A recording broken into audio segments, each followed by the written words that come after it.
Colleagues, friends, thank you very much for joining me. I got asked this on the last run through of this. This really is my birthday. It really is a birthday webinar, and I wanted to do something that I hope is going to provide impact, interest for you, and create value for you in the work that you do. For those of you who don't know me, my name's David Griffiths. I am coming to you from lockdown Wales in a place called Amroth in Pembrokeshire. We've actually got a little bit of sunshine on my birthday, which makes me feel really good.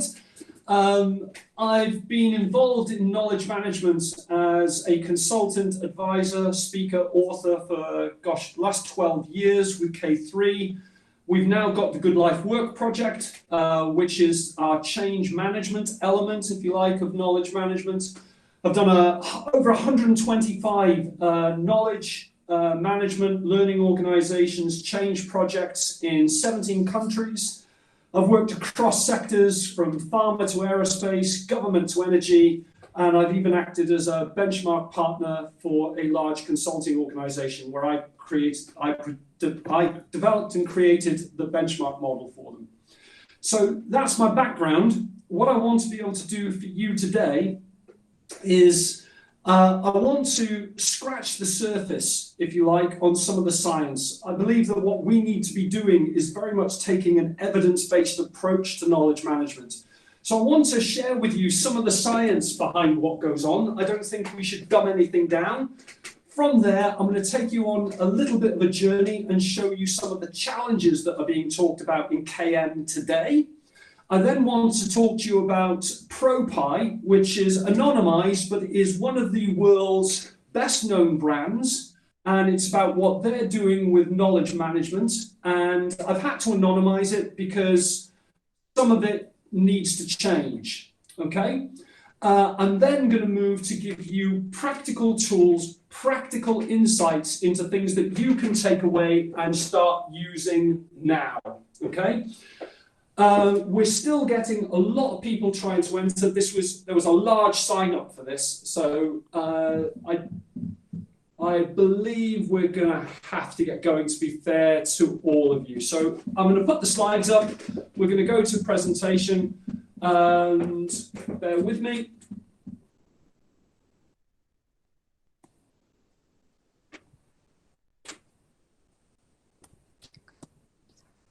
Okay. That's it, just go from that.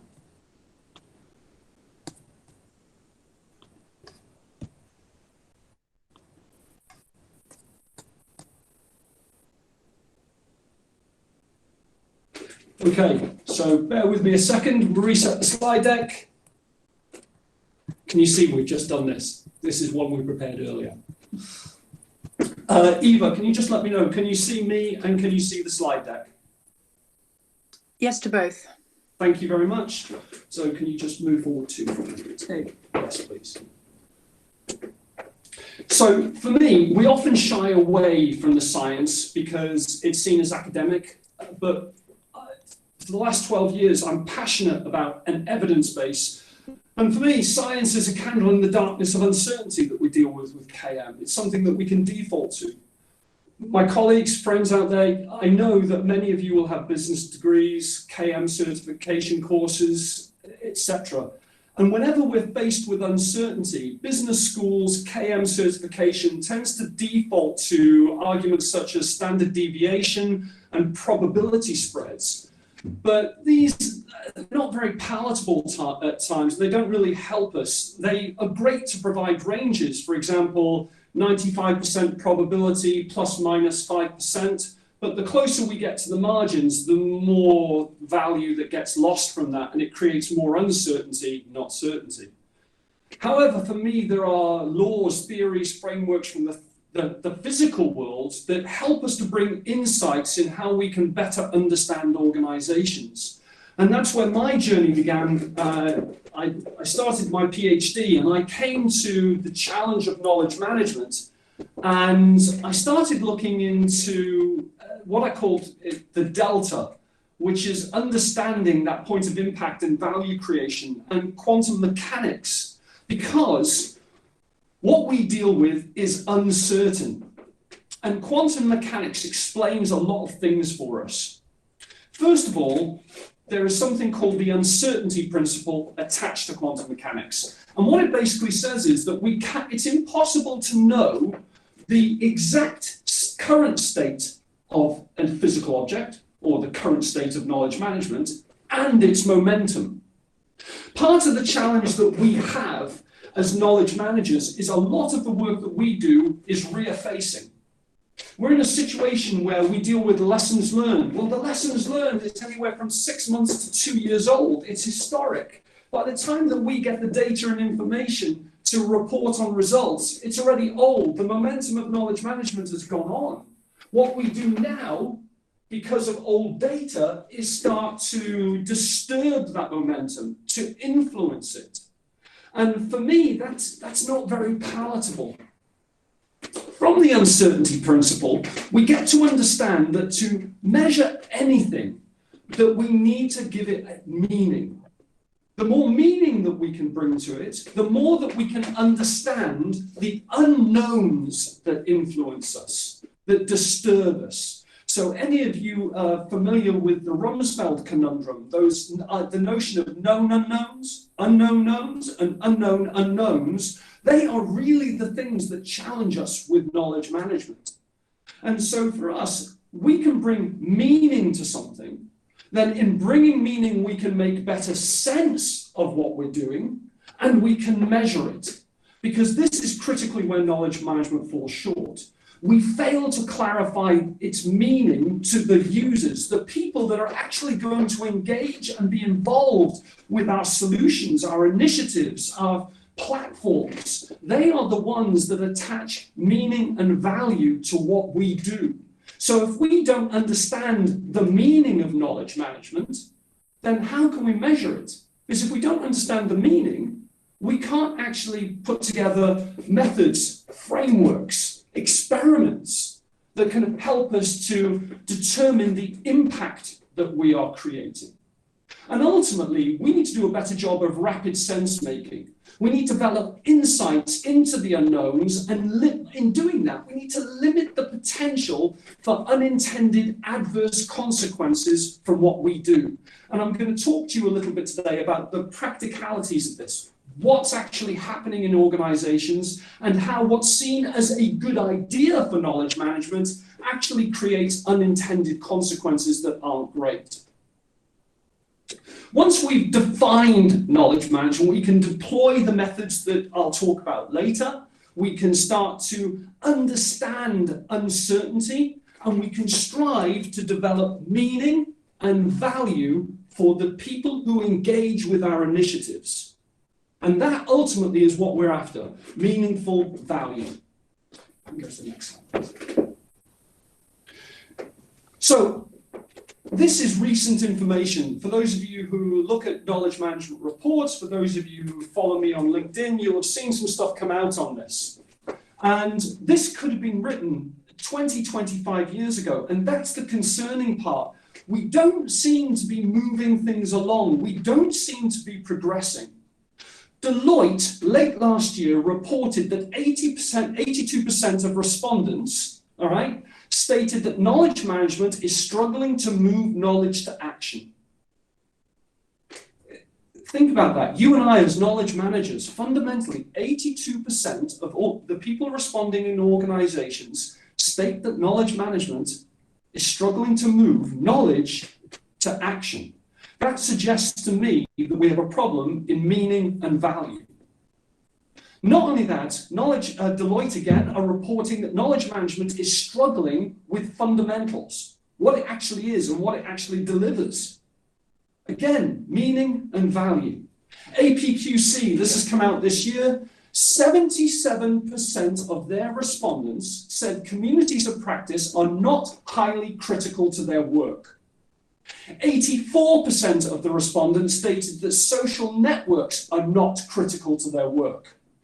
85% said that expert locators are not critical to their work. I don't know about you, but this is worrying because APQC are saying, actually, knowledge management has got an adoption problem. And it's not an adoption problem. Knowledge management has got a problem that actually it might be in love with itself. It might see itself as a good idea, and knowledge management is not a good idea. It has to be a meaningful and valuable idea. I'll tell you what I mean by this. Imagine that you're in an organization and what we're about to go through is a knowledge management initiative. So, knowledge management comes along, looks at the organization and says, do you know something? I noticed lots of people drink around here, all right? And we should give everybody a glass, all right? And we'll give it a branded glass and everybody will find this useful because everybody drinks. So they put the glass down and they wait for people to use it. And what happens is some people will come along and use the glass, but the knowledge management noticed lots of people don't use the glass. And so they go, but this is a good idea for everybody to have a glass. So I'll tell you what we'll do. We're going to give everybody water in the glass because now whenever they get thirsty, the water is already available for them and they'll just come along and drink it. So now we've added value. Except, how long has that water been there? Has it been there so long it's going to make me sick? And what about if I don't like water? So knowledge management, again, they notice that their good idea, the water in the glass, is still not being used. So they turn around and talk to people and they find that some people like water, some people don't like water, and they decide perhaps more people don't like water than like it. So what they do, they turn around and go, no problem, we're going to give you fruit juice, okay? So now it's an even better idea. You've got the glass, you've got the water, didn't like the water much, we're giving you fruit juice because it seems like more people like fruit juice. And still, people aren't using it. They're not happy with it. They don't see the value in it. But it's a good idea. And then somebody comes along and really throws a spanner in the works because they go, actually, no, it's a vase. More than that, people turn around and go, I don't really want the glass in the first place. I've got my own cup. It's personal. It's mine. So this idea that came up, that was a good idea, everybody uses a glass, everybody will drink from the glass, actually isn't so useful because the knowledge management team don't understand what people find meaningful. And that, for me, is critical. I've worked a lot with software providers who are looking to develop knowledge management solutions. So I've worked out in Los Angeles, for example, with a software provider that created a knowledge management platform that they believed to be innovative. When I worked with them, I went on with their advisory board and I sat down with them and I said, the problem is you've got an empty vessel. You see it as the best thing since sliced bread. It's incredible. Okay, but how do you know it's meaningful to the users in the organizations that you're going to go into? Well, of course it is. It's just going to make things so much better. I spent a good year trying to convince them that they had to engage with the end users to understand the user experience, to understand the use cases, to ensure that we get adoption and that we create meaningful value for the individual and for the organization. Unfortunately, they didn't listen. And after 3 years, I got a phone call from the chief exec to apologize to me, to turn around and say, the biggest mistake you made was not listening to me in the first place. The challenge that they faced is they had the best idea, but it was their best idea. It wasn't meaningful to the organizations they wanted to go into. And that is the challenge for knowledge management. So, sorry, wrong way. One more. All right, so in the spirit of creating meaning, I want to ensure that you and I, that we're talking about the same thing, okay? Knowledge management has 5 functions in 4 key areas in 3 knowledge domains in order to create impact. In the interest of evidence base, this is coming from research that won an Emerald Literati Award for research excellence. So knowledge management has to provide leadership, it has to react and anticipate, it has to influence people, it needs to provide advocacy, that personalization, that knowledge management can speak and represent the need of the user. It needs to act as a strategic partner and ensure it has alignment, so when it acts, the initiatives it puts forward, it is creating alignment. And I'm going to talk a little later of organizations that haven't done that. That it can provide functional expertise. Functional expertise links to the 3 knowledge domains that I was just speaking about: simple, complicated, and complex. If you're not aware of the enterprise knowledge domains, I'm not going to go into it today, but please contact me offline and I'll gladly explain. You'll also find on YouTube, on my channel, a 60-second video about the different knowledge domains and the questions that drive those domains. Ultimately, knowledge management comes down to value creation, something we call SIMCAP, and this is linked to accounting frameworks, and it is social, intellectual, and market capital. To be able to do that, we have to show that we have created impact, that we have created a positive change to things like safety, time, innovation, quality, cost, and customer employee experience, something we call sticky impact. To do that, knowledge management has to demonstrate that it fulfills its 4 key functions. You have to demonstrate that you are contributing to the creation of knowledge, the application of knowledge, the sharing of that knowledge, and the harvesting of knowledge, that acquisition and storage piece. So that, for me, is what I mean by knowledge management. Next, please.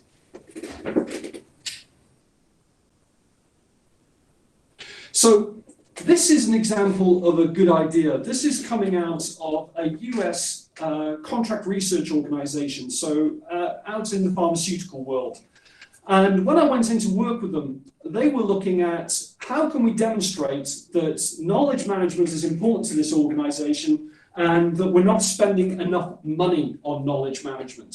So they partnered with HR and they came up with a calculation that I've somewhat simplified here, and I've just added figures to give you a flavor of how it works. And what they wanted to get to is ultimately that HR, human capital, is worth a certain amount of money, that we invest in human capital through development, that actually their on-the-job training amplifies that value. And if we look at the total money spent, on human capital versus the money that is spent on knowledge management, we can demonstrate that actually we're only spending 1% of the knowledge management spend is 1% of the knowledge capability spend. Or the percentage of spend on knowledge capability is only 0.06%. It's absolutely meaningless. So what?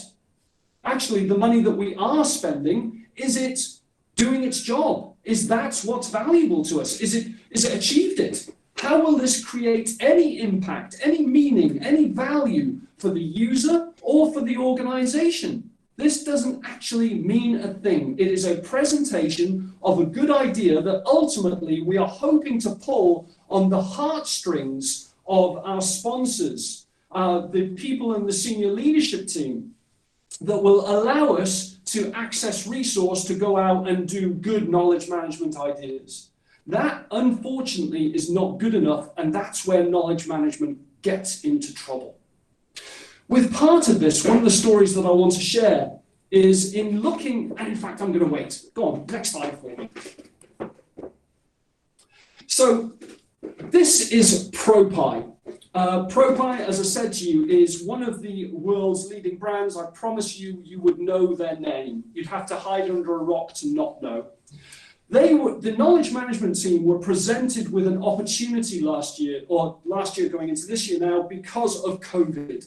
And I want to show you what they were doing and what they missed. So next slide, please. So ProPie, the way that they did function before COVID hit, they had an augmented reality sales tool. What would happen is that a development team would create the sales tool working with delivery consultants. They would then create documentation, and the delivery consultants would roll it out to regional business development teams and would do training with business development managers and business development associates. When COVID hit, knowledge management were called in because obviously these delivery consultants can now no longer go out on sites. So we've got a challenge. So knowledge management now has an opportunity. What knowledge management saw, the red box versus what ProBite actually did in the green box, meant that they saw the delivery consultants as pretty much expendable. That it's actually the development team creates the documentation and these delivery consultants just go out and roll it out. Well, if that's the case, we can get rid of them. And this is how we'll do it. Next slide. So what they did, the knowledge management team stepped in, they harvested the knowledge from the delivery consultants. That allowed them to look at current documentation, the knowledge from the delivery consultants, reform the documentation according to the new augmented reality sales tool, and they created a bot-led and automated online development portal. That was then rolled out to the regional business development teams. The business development managers went on first, learned how to use it.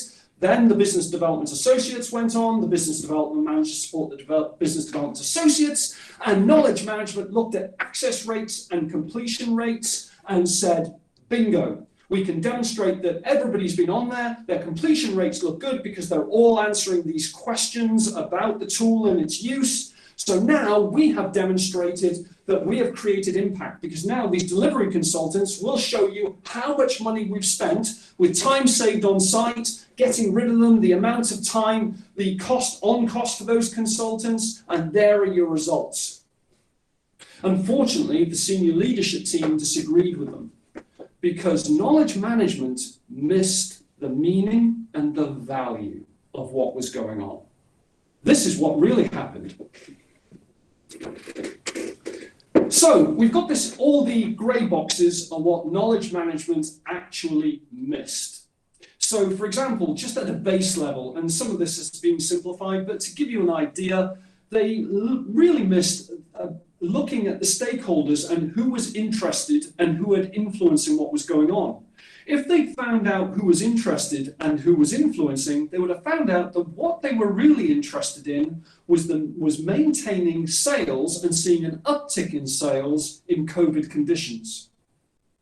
They forgot to look at development costs for this new bot-led program that knowledge management put together. They forgot about the technology. They forgot the actual human resource time. They didn't look at it.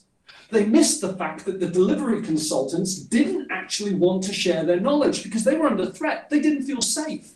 So they're not giving them the best knowledge in the first place. So now we've got a knowledge hygiene problem. The access rates and the completion rates, unfortunately, knowledge management had simplified it so much that the completion rates in terms of their Q&A and demonstrating you understood what was in front of you was gained.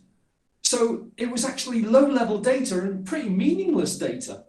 They missed the fact that people didn't feel good. These business development managers and associates didn't feel good about this whole solution. You've taken away our delivery consultants. Our delivery consultants are our true support network. We trust them. They trust us. They've also lost the delivery consultants because they were part of a human sensory network. They were on the ground. They were rapidly gathering the data and information that told the company what was going on with their customer base. Knowledge management hadn't considered how they filled that gap. It was a one-way thing. Just deal with our business development managers and associates. Where was the feedback loop coming back in? And ultimately, we couldn't demonstrate impact because the leadership team wanted to see maintenance or uptick in sales. What they saw instead was a regression in sales. And knowledge management couldn't understand or report on how it was doing it. Knowledge management informatics at that point is failing because they're not looking for the right thing. They don't see what is creating meaning or value for people. And ultimately, what you're seeing in front of you is a high fidelity view on knowledge management and data and impact results and reporting versus the last slide, which is low fidelity. I'm going to give you another example of what happens with this.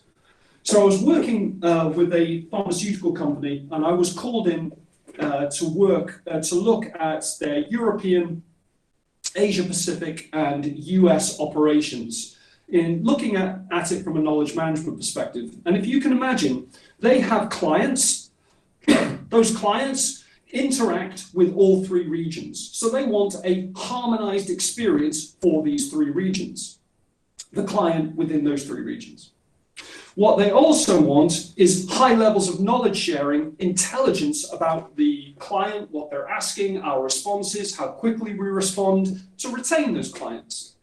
And what we found was that knowledge management wasn't really working. The learning time, that learning cycle from learning something about the client to actually being able to move it to action was way too slow. So when I went in, I actually found in speaking to the project managers and project coordinators, they weren't using the knowledge management tools. They were going off grid. And they were going off grid because what was being presented to them, they didn't find meaningful or valuable. So in hearing this from the project managers, you start to understand why things are slowing down. So you go and speak to the head of knowledge management and you say, okay, so for this particular region, how did we come up with these solutions? And what's happened is the head of knowledge management, they applied for the job. They are a senior project manager. They get moved into a knowledge management position because they have experience as a senior project manager, not as a knowledge manager. They get the job. They then go and take a certified knowledge manager course. They get the letters after their name. That's okay.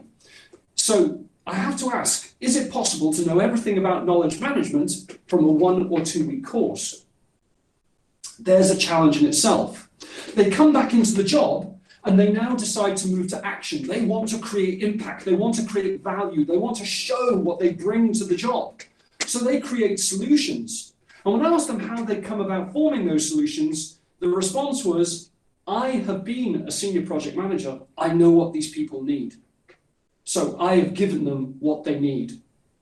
Haven't engaged them, haven't involved them, don't understand meaning and value from the user experience because I have made the assumptions that I know what they need. How often is that happening in knowledge management and what can we do about it?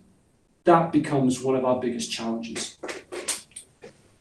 Next slide, please. So one of the things that I want to take away from this is that knowledge management needs to get personal. It is about meaning and value from the user experience. Meaningful value is a function of people in their environment. Understand people in their environment, and you are going to be able to establish meaning, define it, and therefore deliver meaningful value. If you don't understand people in their environment, you are it's off to a bad start. And I want to give you some examples from that.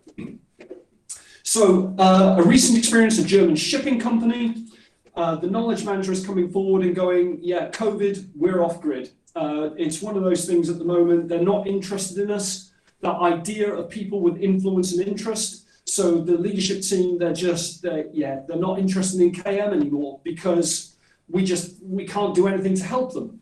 So when I ask about some of the challenges that the leadership team are facing, they talked about the CFO and the CFO being under pressure to reduce overheads. Well, that is the meaning and the value. You need to be a strategic partner. You need to demonstrate that you can actually respond to that. So how is knowledge management reducing overheads? Have you anticipated that need? Are you responding to that need? The answer was no, I hadn't thought about that. That's the challenge that we face. In UAE, with an energy company, they were faced with a situation with well-being. So again, knowledge management, yeah, we're just not the flavor of the month anymore. What we're faced with is that it's all about well-being and finding people some time to be able to, that work-life balance piece. Okay, so how are you contributing? How are you speeding up learning times, search times, time to access knowledge? How are you doing that, and can you demonstrate that? Have you benchmarked it? Can you show improvement? Can you show how you are developing an extra 15 minutes in a day for people to not do more work, but be able to have mindfulness sessions, yoga sessions, because that's the types of things that they were looking for. How can you demonstrate that you understand the meaning, what the organization is looking for, and how you create value. A US pharmaceutical company, West Coast, that are looking at diversity, equity, and inclusion. How do we create, again, they didn't know, how do we fit with this? How do we align? And again, it's one of those things you start saying, okay, so how are you creating the spaces that bring people together for these discussions? How are you facilitating that? How are you then creating a positive impact from that? And the challenge is they don't know. And that's what we need to improve with knowledge management. How are we aligning with the organizational need? How are we responding, especially when we start to look at stakeholders with influence and interest, people with high levels of influence, high levels of interest? How are we responding to their personal needs? Are we just taking the approach of, we've got a good idea and we've just got to show you how good the idea is? Or are we actually creating meaningful value? And this is where we go with some of our frameworks. So now to the meat of what we're here for today. So one of the things that we look at is a cycle, and it starts with asking powerful questions of people and listening. So we engage them, ask the question, listen. By listening, we're involving them and we create empathy. When we talk about empathy, we are talking about being able to describe the world, the user's experience, the user's view of the world in terms of meaning, to the point that the user turns around to us and says, that's right. Once we've got that, we can start to involve them in defining their challenge, their opportunities. We can start to create ideas where they have direct input into the solution, the change initiative, the new knowledge platform. In doing that, we end up building rapport, finding common ground. That helps us move to meaningful action.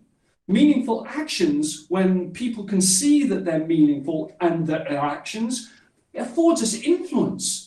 Once we have influence, we're in a position to create impact. Impact means that we are creating a demonstrable positive change. Safety, time, innovation, quality, cost, customer employee experience. That we can show that it is having a positive effect. From that, we start to get the results. When we've got the results, people help us to create the evidence because they can see we're producing meaningful value. The challenge that we have is a lot of knowledge management goes straight to impact. We've got the good idea, and what happens is we know it's a good idea.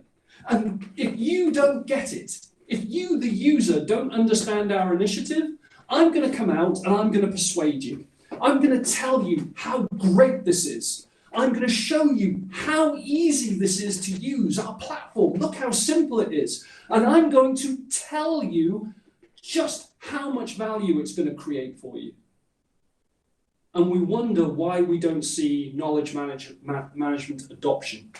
We wonder why we see 82% of people saying they're dissatisfied with knowledge management impact and results. And it's because we've missed everything that's gone before. And it is about personalized user experience. Next, please. So the core for a lot of what we do is based around fast and fair. And this is really the heartbeat of everything we've been doing as a company for the last 12 years. It's why we've been able to demonstrate impact and results and return. One of the biggest challenges I ever faced, I was working in Bahrain with Bahrain Natural Gas, and the project we were doing got a lot of traction. And in the Middle East, if you're successful in one area, they talk to other people, royal family. And because of the work that we've been doing, we got invited to Bahrain Oil. Sat down with the managing director, and we started to talk knowledge management. And over the course of half an hour, it was one of those meetings, for those of you in KM or in consulting, that was unbelievable. We went from a one-on-one to suddenly having 15 people in the room. And lots of people are nodding, there's lots of smiles. And you can't help it, you're going, wow, this is going to be incredible. And then the tone changed. And the mood became a little bit more, it became dark. And it was because the managing director turned around and said, if you can't tell me how everything you're talking about is going to have an impact for the manager that's sitting outside my door and have that impact today, this meeting's over. And that comes back to the fact that if we jump straight in with impact and we don't know everything that comes before, we're dead in the water. So when we look at knowledge management and we want to report results, we start with feelings. So that idea of the sensory network, that idea of making sense quickly, rapid sense making, it starts with how people feel about KM initiatives. So I'll go out and we will do feeling surveys. We'll talk to users. And if we find that the majority of users don't feel good, okay, about knowledge management initiatives, platforms, etc., lessons learned, whatever it might be, then we know we're off to a bad start. We know it's going to have a direct impact on ROI. So if people don't feel good about KM, it's usually because we jumped straight to impact with good ideas and haven't understood or engaged the user in the first place in the development of the solution. The next part becomes critical. We're now going to assume that we've got people feel great about our KM initiatives.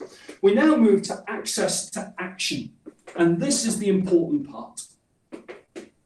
So I was working with one of the big 6 energy firms in Europe, and they had a knowledge management program that had invested a lot of money on a lessons learned program over a 12-month period.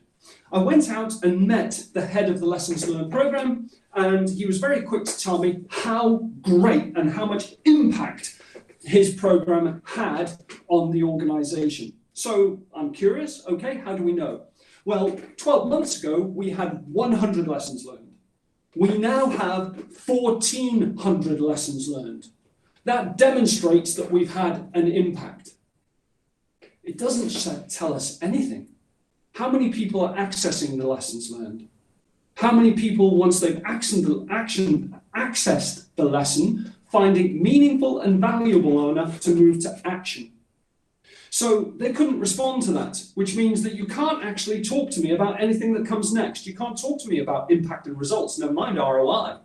So we went out and spoke to the engineers, and the engineers, and this is a large sample from the engineering population, turn around to us and say, it's rubbish. We feel this is just a rubbish platform. It's not any use to us. So their feelings, told us that this wasn't successful.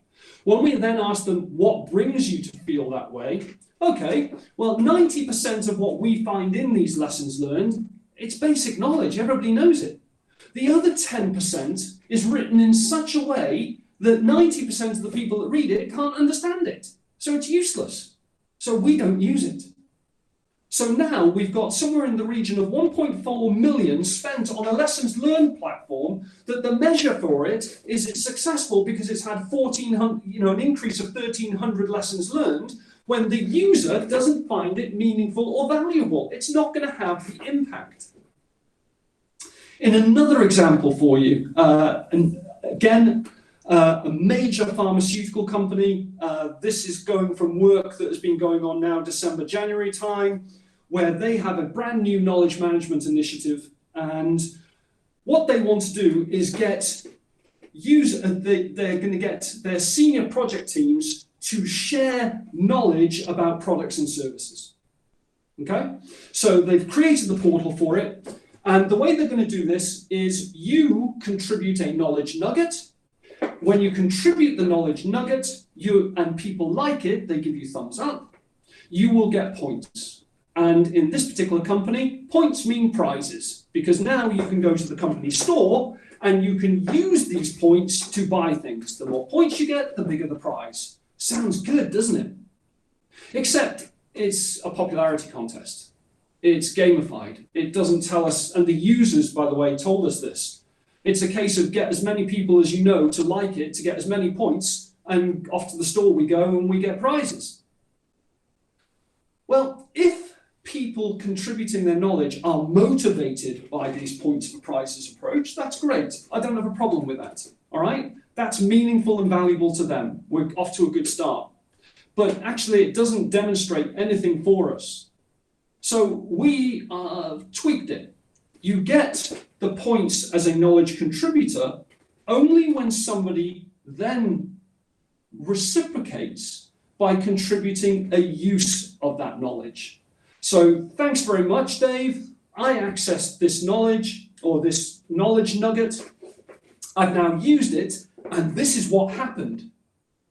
Now you both get points. You get points for contributing something, and you get points for sharing how you used it. Knowledge management is now getting data, information, further knowledge that allows them to demonstrate that they are having a positive impact. They are creating a positive change to indicators of safety, time, innovation, quality, cost, customer experience, employee experience. From that, we can now start to quantify things. If you have saved time, I can demonstrate that. I can quantify it. From there, we take a big enough sample and I can get to return on investment. But ultimately, we are interested in feedback loops. Doing this, you remember where I started with this, we can have lessons learned, they're 2 years old. There's a problem here with knowledge, with hygiene for knowledge management informatics. So we use a fast approach. Your sense making in here, your awareness, your insights, you have to look for them frequently. They have to be ambitious in their scope and scale. They have to be specific. You remember that idea of attaching meaning? It has to be specific. And it has to be transparent. Go back to the user case on meaning and value, because if it's transparent and people understand what we're looking for and why, and they've been engaged and involved, we then get to a point of evidence. And that's ultimately what we're looking for, and we're looking for it quick. Next slide, please. So now we get to the hygiene challenge, because it's great that we're operating at this higher level, but now we get to a point of knowledge that's being presented to us, okay? And we look at the 6 primary forms of knowledge to action, the who, what, when, where, why, how. So whenever we're looking at trying to look at quality assurance, risk, remember the good idea with the water, how long it's been sitting there, is it going to make me sick? Who collected the data? What data was collected? When? Where? Why was the data collected? And how was the data collected? Because that starts to tell us something about the veracity of the data. When we then look at the other side of it, we start to look at issues around visibility. How quickly can we find it? Where is the value? Does it have value to the user? Go back to that idea of the energy company and the lessons learned. The velocity. From the point of being able to identify a knowledge gap or a learning, how quickly is it coming into action? The veracity of it, the actual evidence for this, how much can we trust what's being in front of us?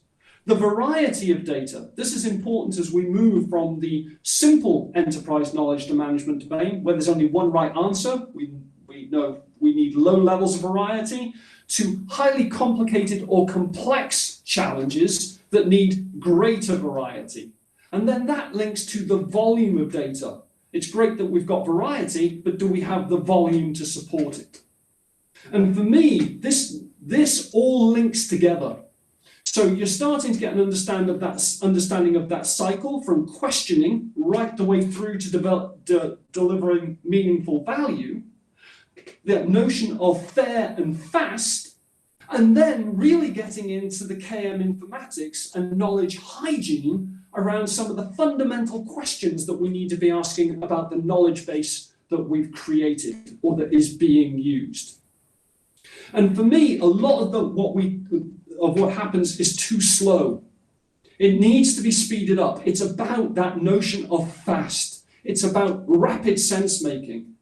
It's about rapid business intelligence around understanding, influence, interest, what's meaningful and valuable to people. How is that changing? And how are we anticipating, responding, reporting on that? So I hope you found that useful. I'm going to send it over to you for questions. And Eva, if you can let me know if there's anything interesting for me. Okay, thank you, David.